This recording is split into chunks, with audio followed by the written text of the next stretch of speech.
Well, Bob here with Odin's Lock. Today I want to talk a little bit about some of these hinge adjusting tools, and I'm just going to come out and say that these are not how you fix a bent hinge. I mean, to some degree, some hinges may be bent, what they call tacoed, when it's kind of stuck in an open position like that, so that no matter how close you close it, it won't ever be flush right here. It'll be kind of stuck here because it's hitting right here. But you know, for the most part, let me grab the calipers here. These hinge adjusting tools are wonderful for trying to pass the problem down the road, I guess you could say. You know, you got some doors where they weren't set up correctly. They weren't, how do you say, plumbed in exactly how they're supposed to be, so they maybe the gap is not correct, or they start sagging. You know, there's a way to adjust these. Most commonly, you're going to find that the top hinge will be, you know, wore out of sagging, so the way the door is actually pulling out against the strike edge. So like when you look at your door like this, your strike edge is over here, it'll actually kind of start sagging this way. The barrel inside there will be kind of wore out. In fact, let me come over here. We'll just take a look. I'm trying to show you this here. So this door here, this is an example of what you run into. So if, yeah, over a period of time, a door like this will start sagging and you'll hit the side there. And so I've had to adjust this door before, but what people don't realize is actually happening, and the gap's not too bad all the way down. I actually probably pulled it in a little too much, and it wasn't with the hinge doctor. It was with, I run a screw in the frame, and I did it right here. So, you know, a lot of times you can do it in one of the hinge screws holes. There's one underneath here where I didn't get, or I didn't want to pull this back. I need to redo all this anyways. This is an older house, but I think what I remember was wrong with this door was that it's actually kind of bumping in here, and I had to get rid of some of this flashing mother stripping. But what happens that you don't see behind the frame, man, look at them cobwebs. Behind the frame is this kind of stuff. See that gap right there? Let me see if I can shoot that right there. This is what happens. It separates. And you know, that's the other side of it. So you can adjust the door, and if it's leaning, you're hitting right here, you know, your deadbolt or your latch will not hit dead on. And so you can see mine's got a little bit of a, I can't see very good with this flashlight, but it's not bad. It's could be a little bit higher, but with the way this is, I'm not going to change that. You know, the way that's set up. So, and this never had trim on it, so I opted to run a screw in here, and you can see it right there. But I pulled this frame in a little bit more, and there's a gap. I think maybe I'll get some spray foam, expandable foam, and put it in there, just kind of help seal it up. But that's what happens. And your hinges, you know, they only go into this first piece of wood right here, your hinge screws. So a lot of times in a home, you know, when you have all the trim on there, you'll go on ahead and run a longer screw in your hinge, and that will pull it in. And you can do it in the top. But here's the thing, you can use the hinge tweakers and hinge doctor type tools on these also, because you know, in a metal frame application, sometimes you know, the pin in here wears out, sometimes the frame is misaligned, sometimes there's nothing you can do with a steel one when you got concrete in there. So you kind of have to mess with the hinge, and if it wasn't done right to begin with, I mean, maybe spot welds on the steel frame is popped, but you know, a lot of times what happens is people will shove something in the door, and it'll cause it to you know, bow out right there, or taco as they say. Jarklar channel on YouTube, Jarklar, I think that's one of the channels. The guy, I think he makes shims and he sells them just for shimming the hinges, and I'm going to show you how that works here in a second. But for the most part, I keep saying that word, I don't know why it's in my head, but these work pretty good for most hinges. That hinge you just looked at is a residential, So none of these are going to work for residential. You know, it's just too small. And I don't remember what the diameter is of that. You know, they have their own nomenclature of how they identify hinges, you know, by gauge sometimes. So that's 500 and what is it, 14,000 roughly, about 14,000.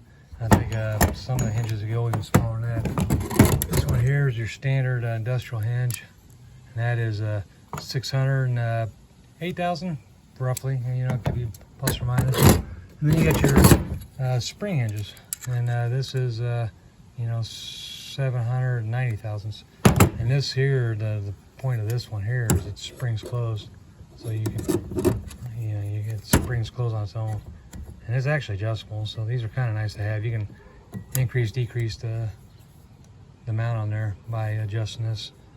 And there are directions to these. They tell you what to do. But I was talking to a buddy of mine from Door and Lock Tips and Tricks. He says he always uses Hager's, and the rest of them are junk. Guys, look, I got a whole bunch of those hinges, and they're all Hager. So I find different brands. Stanley makes their own too. But National is another one, but National Hardware. How this works is, and there's plenty of videos out there on how they tweak hinges, but how that works is they slide it on while it's on the door, and they can push back and forth.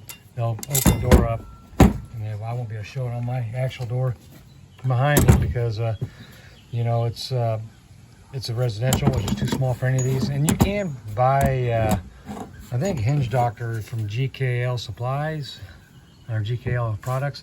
They have a smaller version, which I think is green. It's more like a flat one, you know, and it just like goes on the knuckle itself, you know, just individual knuckle. So I'm not sure, I haven't really messed with it, but what you run into is the trim. The trim will get in the way to where you can't even use that, so you got to be careful. I mean, the real fix is you replace the hinge, honestly. But even then, you know, you find it sometimes how they mortised it, or the steel door itself is incorrect, and so then you wind up having to shim it. And like this spring hinge came with some shim stock, which you can use, and they kind of explain it, but you can look in there, but they tell you to just add some shims. You can, in that Jarklar channel I was telling you about, they have or you can buy it on Amazon. They're shims, and they're magnetic, I believe, and they're in different thicknesses. You can buy whatever thickness you want, or you can stack them. But how that works is when you set that hinge on there, and I'll just say this one for example, if you need that door to go this way, say like if you're looking at the front of the door, you need to go this way, you'll shim it on this side of the screw holes as your center line because you're raising it. So let's go over here, I'll show you exactly what I'm talking about. So if you need this door to shim this way, then you put your shims on this side of the screw holes. Just imagine it being flat like that. And so, and then when you run your screws in, it'll be kind of stuck out, and so you'll see that gap right there because it's pushing it. If you need to go away from the jam, then you'll shim it on this side, on this side of it, and that'll allow you to pull the door back that way. So, you know, with this here, these are fine right now, but if I wanted to shim this door and push it that way, I would put a shim on this side of the screws. If I wanted to go that way, then I would put it on this side of the screws. And you know, you don't need to get too meaty with put too much shim. A little goes a long ways on a lot of these things. But you know, not really a tool review, but I'll just show you. Hinge tweaker, pretty expensive. Probably worth every penny. You know, I'm not gonna knock it. It's made in USA. I love my American hardware, and you know, it's got all its information on here. Something's cracking behind me. But it's, you know, for your smaller hinges, the industrial, that's your 0.134 gauge. That's what I was saying. I go off the knuckle diameter, but they go off the gauge. And so then you got your 0.180, which would be this. And I don't know, you know, I'm not gonna get into all how do you measure these. I just know that's a heavier industrial, and this is light industrial, standard commercial. And then of course residential, none of these are gonna fit. And I don't even know what gauge you'd consider that. I'm not going to look it up right now. But so the hinge tweakers, oops, excuse me, that's my phone up. So the hinge tweaker does these excellent. I mean, like I said, fits in there perfect. Does exactly what you're supposed to do. And they have gives you a little room too for some of the different sizes that are kind of within that. And this one here too. There's a little bit of wiggle room for that different sizes. This one here was the 2-sizer. You know, you can buy the hinge tweaker with just one size if you don't spend that much money. And I bought that, you know, and I thought, well, I like my American stuff, but I was actually on Amazon, and you know, some people hate Amazon. I love Amazon personally, but anyways, you got to go out the reviews. That's the main reason I like Amazon. I'll spend a lot more money on something if it's got great reviews. And when you buy something from, like, if you go to Best Buy and you're looking for products, you're only going to be able to select what they have there, and there's no idea what the reviews are unless you want to look on the Best Buy website. But when you go on Amazon and you look at the review on that same product, you're going to get a lot bigger picture. So I like Amazon for that matter. Even if I don't want to buy on Amazon, I want to buy local, I'll see if I can find a product I'm actually interested in from the store on Amazon, and I'll go on ahead and buy it, you know, on Amazon, or I'll buy it local, depending on what the ratings are and how long I want to wait. But this one here does the same thing, and this is, I think, 40 bucks. It's made by Finsbury, and I wasn't sure. That is actually made in China. So, you know. And so there he is. There's 0.134 gauge, 0.180 gauge, welded one piece. And I mean, this thing's heavy. So I'm not saying this is better than that. This, I think, has a wider range, maybe. I don't know, but they both fit good. I mean, that fits perfect in there. That's the max you're going to get on that one. You might get a little bit in a variation on the hinge tweaker. You might be able to go a little bit bigger or smaller. This one here is kind of in there too. But none of these will do residential. So, with that said, the Hinge Doctor from GKL Products, they have all different sizes. They got prison hinge size all the way down to itty bitty. And you're looking to spend a lot of money if you want to buy everything. And I hate to, you know, advertise for Amazon, but you can buy all that stuff pretty cheap on Amazon. I'm not going to say that the quality's better or worse, because who knows. And I've always been kind of scared of these. And when you use them on a heavy door, that this is a commercial, you know, light commercial. And when you put that on that hinge, and you start opening that door, you don't want to do too much, you know, as far as how wide open you go on that door. You can only go so far. And when you open that door, to get it in little words, is don't do much, because you'll split the wood, you'll taco the hinge, you've got other problems, you'll wreak havoc in a door frame. I go just a little, you know, at a time. You go a little bit more if you have to. And it's really important to verify that the gap is caused from the hinges. And like I said, the real fix is to replace the hinge or to shim the hinge. The hinge tweaking, hinge doctor stuff, that's all an adjustment. It's not fixing anything, in my opinion. A lot of locksmiths frown against it, but then you'll see them out there, you know, using them. So, and it's kind of like door tools, you know.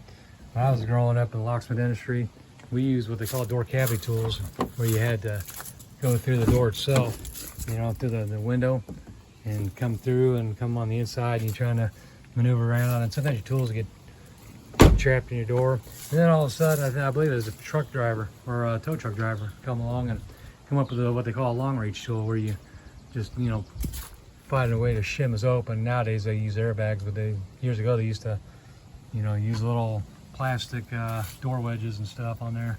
And they still use it, of course, but then they use a long reach tool and they go in there and do it. And so it made it easy. And I remember it back then, locksmiths complaining, oh, that's a lazy man, there's no skill in that, you know. It's like, I'm sitting there thinking, I've had to cut a couple of tools off in a door, you know, because they got stuck down in the door cavity. But, you know, I kind of don't do a lot of motive. I might do a lockout. And if I do a lockout, I'm going to use you know, the long reach tool. Just makes sense, it's quick. And you know, it is very easy to damage this part right here. And I know I'm trying to stay on track with the hinge doctor, but I just want to talk about, you know, when you deviate from, you know, picking the locks on a car to door cavity tools to this, they got to where it was harder to pick some of those locks where they had sidebars and stuff years ago. Some of them were easy. You had jigglers to get them open, but then they started making them harder.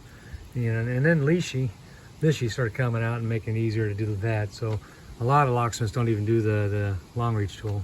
You know, I'm not going to invest in all Lishy because I already have you know, door opening tools. But back to the Hinge Doctor stuff. You know, hey Mike, you recognize this? He bought this for his pin kits, and I thought, well, I'll buy that for my pin kit, but I hardly ever use it like that. So I use it as my stand for my my camera. Mike Walker, door and lock tips and tricks. Check out his channel, he's funny. Anyways, that's all I really wanted to go over on the Hinge stuff. I've cut this video 3 times now, and each time I just wasn't happy because I used my video glasses. And there's really not a good way to do this for me, you know, unless you actually go out on site and you want to do a door. But I haven't had a door where I've done that for a while. My door here, I use a screw to pull it in. Sometimes it's better to use a screw on residential because it's usually a house settling issue anyways. When you got a door frame and it's mortar filled, you're not running another screw in there to draw that door up. You're gonna have to either replace a hinge or hinge, you know, doctor it, you know, hinge tweak it or whatever, or shim it. That's really your only 3 methods. Or if the door's just total, just tell them, hey, the whole system's got to be replaced. And it's not that often, you know, that I have to tell the customer that, but occasionally, you know, if it's in a fire rated situation, if they got rust at the bottom of the door, I'll tell them I probably will fail the fire code anyways. I believe it shouldn't have any holes or rust or damage to the door for it to pass fire inspection, fire codes. And, you know, I don't really, if it's mortar filled, I can do that. I steer clear of anything structural like that. I stick to the hardware side of things. That's all I really want to talk about on this. I've done like 3 videos in 3 days, or you know, I've done a bunch actually, and I just haven't got them all loaded. I'm just kind of trying to get them all off my phone and my cameras and my computer, so that's why I've pumped out so many. I'm going to try to stick and do 2 to 3 a month, but I'm going to purge out what I got right now, so hopefully this will be up today or tomorrow. And today is Saturday, I believe the 17th. So, all right, thanks for watching. Talk to you later. Bye-bye. Goodness, look at all these different size hinges. The smaller ones, your more your commercial, your 0.138s and your 0.180s. These itty bitty ones are mostly residential. I mean, they got them. So many different sizes. You can't get a hinge doctor or a hinge tweaker or anything that fits every one of them. There's just too many.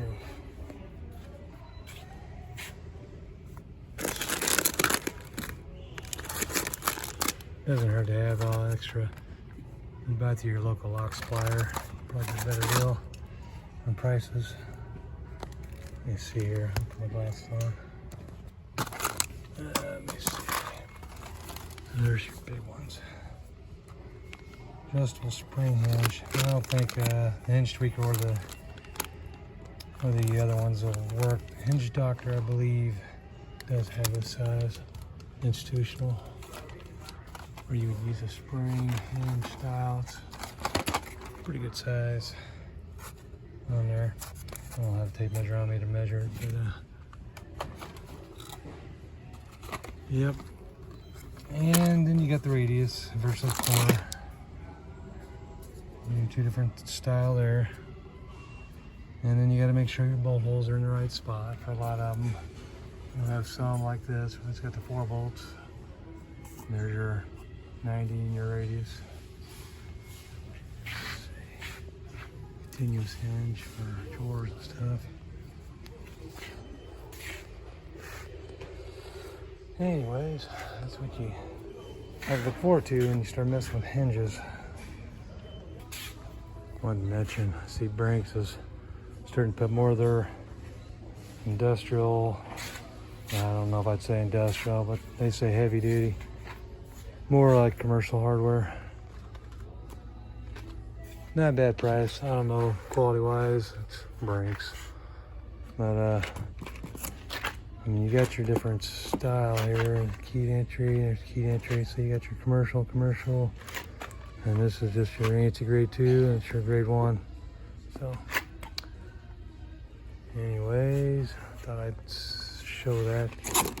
Interesting. I think that's grade 1. Looks like it's supposed to be grade 1. Let me see.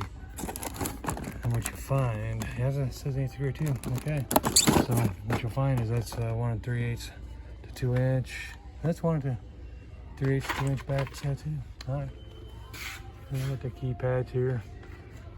But I wanted to show this. They have the occupancy insurance notification ones, the indicators. And they got the 4.5 inch ball bearing style hinges. They got them in different finishes. That's primer, looks like. Black, self-closing hinges, spring hinges. Anyways, yeah, interesting. What else we got down here? Push-pull stuff, kick plates, whatever. Yeah, the restroom indicators. Interesting. Good to know.